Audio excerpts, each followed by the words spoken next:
So what he's done here, he has taken half a notch out of the front, and then right in the middle there, where you can see he's cutting, he drove the chainsaw straight in, because this tree is larger than the chainsaw would be able to make in a single cut. So now he's going to remove half of that wedge, that notch that you do at an angle. He's going to remove half of that, and then he's going to hit the other side.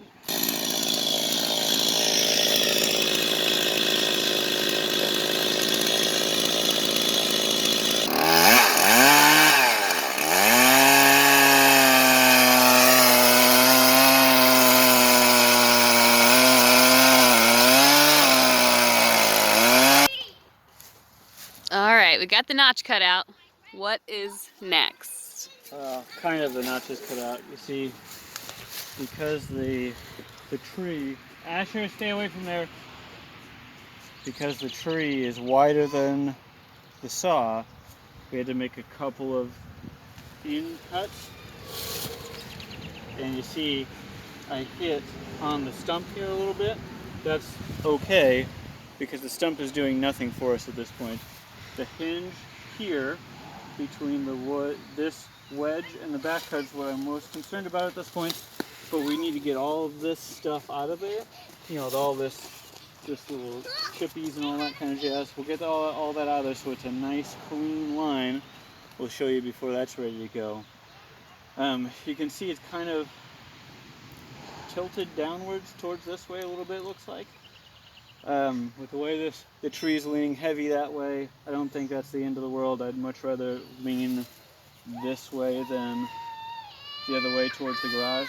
But we'll clean this junk out of there, and then once that's done, we'll draw a line around the tree, start making the back cut, and we'll be set. Finding stoned. Alright, we'll check back with you here in a minute. So you see we've made our bottom cut and our top cut meet each other. See, it's a nice debris-free line at this point. So nothing's ever perfect, but you see, if I line up the saw now with the back of that line, my gun sight right here has shifted a little bit. I was aiming, hold on, Aiden. I was aiming for that tree right over there, and now I'm kind of more right down the driveway. So we shifted a little bit because my hands aren't that steady. Get off the sheets. But that's how, in this case, we had a tree that was a little bit larger. This depth here, from here to here, is about a third of the whole tree. Hold on, guys. Hold on. That's kind of what we're going for. So now we'll draw a line right here, essentially. Asher, hold on. To connect these two cheeks. And we'll start the back cut because the tree is leaning heavy this way with those branches. I'll start on this side. Cut. I'm going to leave about this much of this hinge wood. And hopefully you guys can see that here when we go. But I'll start on this side and then put a wedge in here as we go. So that way the tree doesn't want to sit back. I don't think it's going to because of all that weight in front. But then we'll walk around this side and kind of complete that cut here. My suspicion, because there's so much weight there, is it's just going to start going at some point. But if we need to, we'll stop when there's, like I said, about this much wood. It's about 10%. Asher, hold on. Go ahead. About 10%. And then we'll knock these wedges in and hinge her over if we need to. But I suspect there's enough weight there that at some point when I start cutting, it's going to start going. Also important, we cleared the ground. Everything around here is nice and level. And our escape route is that way toward the trees, or towards the backyard. So once this baby starts going, we're booking it this way because I don't want to have the tree twist, split, or anything like that while I'm right here. So I'm gonna book it that way. Guys, what if?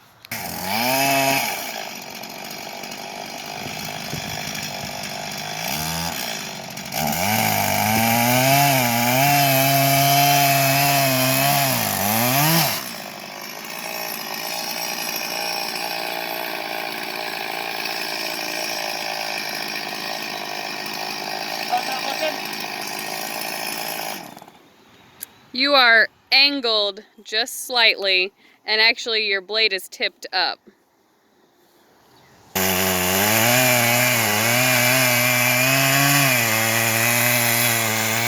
One of the main things a spotter has to do is just watch the fell of the tree. Make sure it doesn't start tipping before your chainsaw person realizes it, because that could be a dangerous situation. So while you're focused on him, I'm actually watching the top of this tree for movement. So far she's holding strong. She doesn't look hollow, so it should be fine. So you see here, he is gonna tap in some wedges. These orange wedges keep that tree open, keep his cut line open so that the weight of the tree does not shift and actually lock his saw in there. That could create, you know, a pretty bad situation with kickback. There's not really a way to get it back out. So that's just to keep the gap open.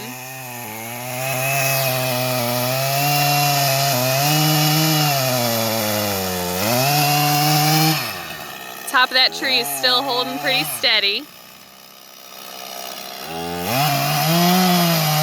And he is coming around the point now where he's going to be meeting the front of that gap. He's going to tap another spacer in there.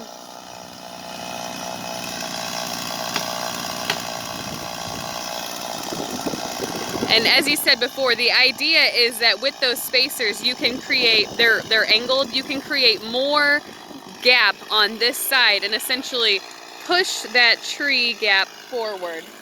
They're both good.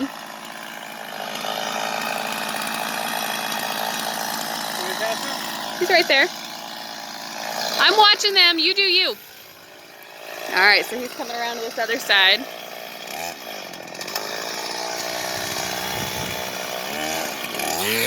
Look at Asher, cruising. All right, focus on the job, focus on the job. Now's when it starts to get tedious because that top of the tree is gonna start moving.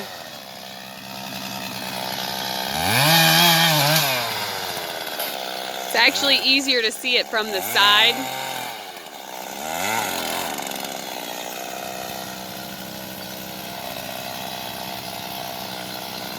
All right, I'll bring you back when it gets just a little bit closer. All right, the tree is starting to crack. You'll hear some really big pops. He's got that hinge. It's gonna be about a 3 to 4 inch hinge. And it's going, it's going, it's going. All right, it did exactly what we wanted it to do. That is perfect. That is excellent fall. All right, so what we were expecting here, oh, and that could not be more perfect. Excellent job, darling.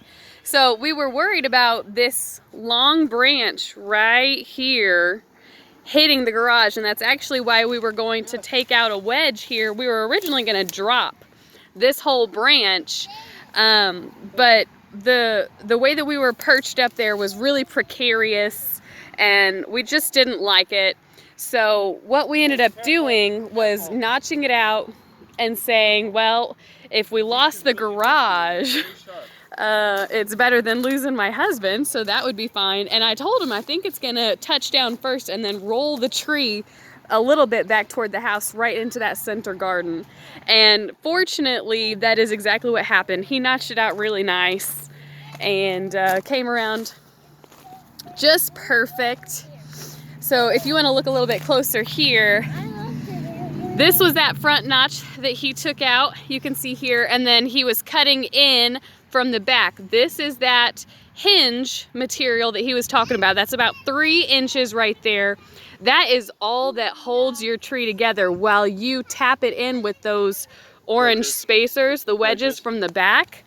So it just pushes, if you can imagine, everything straight down. And once the tension gets it just enough right here, then your whole log, your whole trunk pops off and should roll down gently. That's the point. You want to have a controlled fall. Controlled here, fall.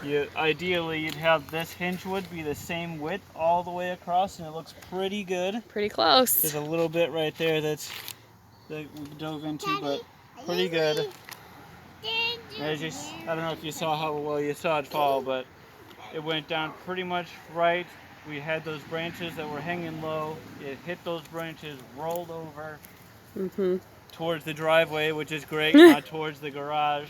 So Cool. unfortunately, now is when the real work begins, because there's this big honking tree in the driveway, and all of a sudden everyone's going to scatter and nobody's going to want to help anymore.